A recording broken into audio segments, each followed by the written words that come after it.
Hello les amis, j'espère que vous allez bien. Je fais cette vidéo rapidement pour vous raconter une erreur que j'avais pour habitude de commettre avant et qui me tenait dans le rouge financièrement. Et hier, j'ai failli la commettre, cette même erreur. Et je me suis dit que j'allais partager cela avec vous parce que je me rends compte que c'est une erreur que beaucoup de personnes commettent dans la communauté. Et c'est une erreur qui maintient beaucoup dans la pauvreté, qui maintient beaucoup dans les difficultés financières. Ok? Donc, ce sont ce genre d'erreurs-là qui vous poussent à vous demander si vous avez une poche trouée ou bien si vous avez été maudit. Est-ce qu'on vous a lancé un sort au village? Parce que vous avez l'impression que vous n'arrivez pas à garder l'argent, vous savez. Et bon, c'est quelque chose qui m'a beaucoup fatigué auparavant. Pour ceux qui me regardent assez souvent, je parle de l'ancien Jean-Yves qui avait des problèmes financiers à tout moment, qui était endetté jusqu'à 60 000 euros. Je pense que voilà, ceux qui me suivent déjà, vous le savez. Et j'étais un dépensier compulsif. C'est que moi, j'étais le genre de gars, j'avais besoin de dépenser de l'argent pour me sentir bien. Donc, quand l'argent rentrait là, c'est trop chaud, quoi. Il fallait que ça parte tout de suite. Donc, je me retrouvais à dépenser beaucoup. J'étais un dépensier compulsif, comme on a l'habitude de dire. Et j'ai pu guérir ça. Pour moi, c'est une vraie maladie. Heureusement que j'ai pu guérir ça. Et je vais vous montrer la méthode que j'ai utilisée pour guérir cela. Parce que beaucoup de personnes dans la communauté en souffrent et il faut qu'on en parle. Ok? Donc, je vous raconte rapidement l'histoire qui m'est arrivée hier, la scène que j'ai vécue et qui m'a fait prendre conscience de cela. Et ensuite, je vous dirai un peu comment vous pouvez lutter contre ça. Donc, écoutez bien l'histoire. Peut-être que vous êtes dans le même cas. Si c'est le cas, dites-le moi. Ok? Je veux savoir si on est plusieurs à rencontrer cela. Bon, moi, c'est terminé. J'ai pu régler ça. Mais dites-moi si vous passez par là aussi et on verra. Je ferai d'autres vidéos pour vous aider si c'est le cas. Donc, vous savez que je suis à Dubaï depuis quelques semaines maintenant. À la base, j'étais venu faire 2 semaines pour lancer un business. Et finalement, ça a pris 4 semaines. Je n'en peux plus. Franchement, Dubaï, j'en peux plus. Hein. Franchement, moi, je veux retourner chez moi en Côte d'Ivoire. La nourriture me manque et tout ça. Donc, bref, je suis en train de retourner là d'ici quelques jours, très bientôt. Donc, toutes les activités dont j'avais parlé en Côte d'Ivoire, on va reprendre tout ça, ok?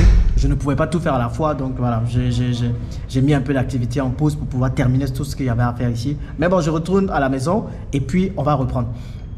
Donc, je me suis dit que j'allais aller m'acheter une paire de chaussures ici. Parce que moi, il faut comprendre que moi, j'ai que 6 paires de chaussures. Hein. J'ai 2 sneakers au basket. Vous me voyez beaucoup en basket. Parfois, c'est pour faciliter un peu la marche. Ça pour me permettre vraiment de bouger pas mal quand j'ai beaucoup de choses à faire. J'ai 2 paires de chaussures business. Ça, c'est pour les rendez-vous business. C'est quand je dois rencontrer des clients ou bien quand il y a des vraies choses à faire, quoi. Et puis, j'ai 2 autres paires de chaussures. Je ne sais pas comment je vais les appeler, ces paires de chaussures. C'est des paires de chaussures business relax. Vous savez, c'est des paires de chaussures plutôt simples ou bien c'est d'autres types de paires de chaussures. Donc, je fais tout pour avoir toujours 6 paires et pas plus. Et donc, j'avais besoin d'une autre paire de chaussures business parce que là, celle que j'avais ne me convenait plus. Donc, je me suis dit que j'allais aller en acheter une.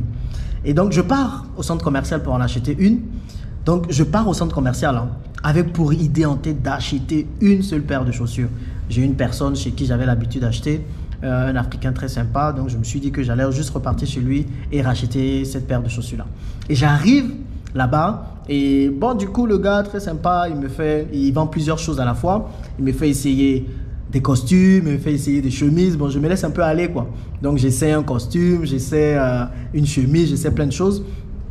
Et finalement, il y a un costume qui me plaît bien, un costume qui est pas mal.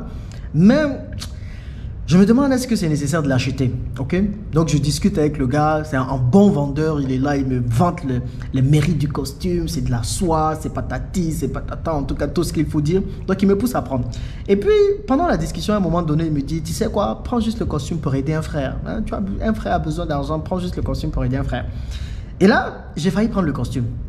Et je me suis rappelé de l'erreur que je faisais avant. Et ça, c'est quelque chose qui m'avait fatigué. C'est que parfois, je partais dans des boutiques, je regardais des choses, mais je n'avais pas envie de les acheter.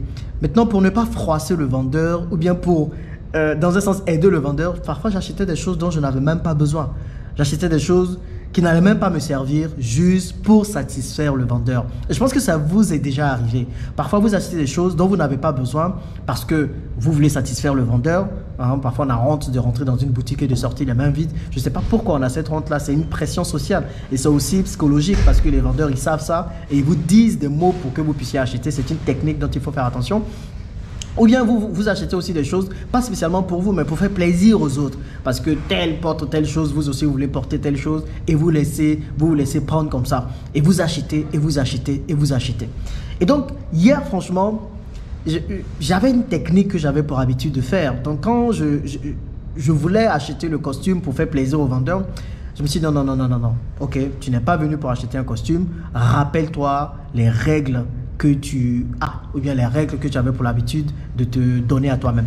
Et ce sont ces règles-là que je vais partager maintenant avec vous pour faire face à ça. Donc, si vous avez pour habitude d'acheter des choses dont vous n'avez pas besoin, les amis, prenez toujours le temps de vous poser ces 5 questions que je vais partager avec vous dans cette vidéo. En fait, avant chaque achat compulsif, avant chaque achat, n'importe quel type d'achat, prenez le temps de vous poser ces questions-là. Et ce sont des questions qui, moi, m'ont permis de savoir très bien gérer mes finances personnelles. Avant, j'étais un très mauvais gestionnaire de mes finances personnelles. Et ces questions, à chaque achat, je me les pose. Un peu moins maintenant, parce que voilà, j'ai pris l'habitude d'acheter vraiment uniquement ce dont j'ai besoin. Mais parfois, quand il y a des dérapages comme ça, il faut toujours se les poser, ok? Et donc, la première question à vous poser, à chaque fois que vous voulez faire un achat, demandez-vous toujours si vous en avez besoin, ok? Des gens ont appelé ça la méthode bisou. Bon, moi, je ne savais pas que ça s'appelait la méthode bisou, mais c'est pour que vous puissiez savoir, chaque lettre de bisou correspond à une question que vous allez vous poser, ok? Donc, le B, c'est pour besoin. Est-ce que vous avez besoin de cela? Donc, parfois, on achète des choses dont on n'a pas besoin. Parfois, on s'en va au marché ou au supermarché. Il y a des chaussures dont tu n'as pas besoin, mais comme tu vois, ça, c'est mignon, c'est joli. Tu vas, tu achètes. Sans t'en rendre compte, c'est de l'argent qui part comme ça que tu n'as pas budgétisé. Donc, avant de t'acheter quoi que ce soit, demande-toi si tu en as besoin. Avant de t'acheter, par exemple, une perruque pour toi, ma soeur, est-ce que tu as vraiment besoin de cette perruque-là? Hein? Peut-être que tes cheveux naturels sont déjà tellement bien que tu n'as pas besoin de la perruque. Donc, pose-toi cette question-là en premier. Et en deuxième, si jamais tu penses que tu as besoin de ça, demande-toi si c'est immédiat. Donc, c'est I pour immédiat. Est-ce que tu en as besoin immédiatement? Ok? Est-ce que ça ne peut pas attendre? Le costume, il avait l'air sympa. Il était mignon. J'ai déjà d'autres costumes, mais je ne prévoyais pas acheter de costume maintenant. Mais même si j'en avais besoin, est-ce que j'en ai besoin là maintenant aujourd'hui? Est-ce que c'était immédiat? Est-ce que là, c'était un costume qu'il me fallait avoir? Non. Ok, je n'en avais pas besoin, j'ai déjà plusieurs costumes. Donc pour vous également, demandez-vous toujours cette question. Est-ce que dans l'immédiat, vous avez besoin de ça? Alors la paire de chaussures que tu veux acheter, est-ce que dans l'immédiat, tu as besoin de ça? Est-ce que tu n'as pas déjà 50 paires de chaussures dans ton placard comme c'était le cas pour moi il y a quelques années? Est-ce que la robe que tu veux acheter, tu en as besoin maintenant? Si tu te rends compte que tu n'en as pas besoin, dans le mois qui suit, n'achète pas. Hein? N'achète pas, laisse passer et tu vas voir que si tu laisses passer ça, peut-être que demain quand tu vas te réveiller, tu n'auras plus besoin de ça. Ou bien tu ne vas plus même avoir la sensation d'obtenir ces choses immédiatement. Et la troisième question à te poser, le S pour similaire. Ça, c'est une technique importante. C'est que tu te demandes, est-ce que tu n'as pas quelque chose de similaire déjà? On se retrouve à acheter beaucoup de choses alors qu'on en a déjà à la maison. Moi, par exemple, vous prenez les chemises blanches, j'ai une dizaine de chemises blanches, mais une dizaine sous toutes les formes. Donc, parfois, quand je regarde dans la garde-robe, dans le placard, je me dis, mais qu'est-ce que je fais avec toutes ces chemises blanches-là? Et vous allez vous rendre compte qu'il n'y a que 2 ou 3 chemises blanches que je porte d'habitude sur les 10. Donc, avant d'acheter quelque chose, demandez-vous si vous n'avez pas déjà ça à la maison. Vous voyez, avant d'acheter une perruque orange, demandez-vous si vous n'avez pas déjà une autre perruque à la maison. Je sais que les sœurs, c'est perruque orange, perruque rouge, perruque jaune, perruque vert. La même perruque là. Toi, tu en as plusieurs couleurs. Est-ce que tu en as besoin? Donc, ça, c'est la troisième question. Est-ce que tu n'as pas quelque chose de similaire déjà? Si c'est le cas, ok, tu n'achètes pas. Si ce n'est pas le cas, bon voilà, peut-être que tu peux acheter parce que 1, il y a le besoin, 2, c'est immédiat et 3, tu n'as rien de similaire. Et la quatrième question à te poser, et ça, c'est une question qui marche à tous les coups pour moi. Mais vraiment, ça c'est le truc qui vraiment fait que je n'achète pas quelque chose. Hein. Donc la quatrième question c'est d'où vient le produit? Quelle est l'origine du produit? Ok? L'origine, juste pour savoir si ce produit-là répond à vos valeurs, hein, rentre dans les critères ou dans les causes que vous défendez. Moi, je veux acheter africain, je veux que mon argent reste dans la communauté. Donc, la plupart du temps, avant d'acheter quelque chose, je vais me poser cette question-là. Est-ce que l'argent reste dans la communauté? Ça veut dire, est-ce que le vendeur, il est africain? Est-ce que le produit, il provient de l'Afrique? Est-ce que les artisans qui ont créé le produit, ils viennent de l'Afrique? Donc, tout ça. Vous savez, je vous racontais il y a quelques temps dans une autre vidéo, comment je peux la citer? Comment je peux le dire? Il y avait une station de lavage automobile qui était très bien, okay? Une très bonne station, très propre et tout. Et je voulais faire laver ma voiture là-bas. Mais quand je suis arrivé, je me suis rendu compte que c'était une station de lavage qui était tenue par les Chinois. Hein, ok, et ils avaient l'habitude, ils font le coût du lavage à 2 fois plus cher que le coût normal moyen. Bon, c'est 3000 francs CFA, c'est rien du tout, hein, contrairement à 1500 francs CFA ou même 1000 francs que certains d'autres font. Mais je me suis dit, en fait, même si je donne 3000 francs CFA, chaque semaine à ces personnes-là, c'est de l'argent qui sort de la communauté. Donc, ce qui m'a empêché d'aller dépenser plus, je me suis dit, je vais aller dépenser cet argent au niveau de la communauté, ok? Donc, c'est quelque chose que je devais faire. C'était un besoin immédiat et il n'y a pas de similaire. Maintenant, avant de dépenser dans une certaine boutique, je me demande toujours si c'est de l'argent qui reste dans la communauté. Si ce n'est pas le cas, je préfère aller acheter quelque part d'autre où l'argent reste dans la communauté. Si c'est le cas, bah écoute, je me pose la 5e question.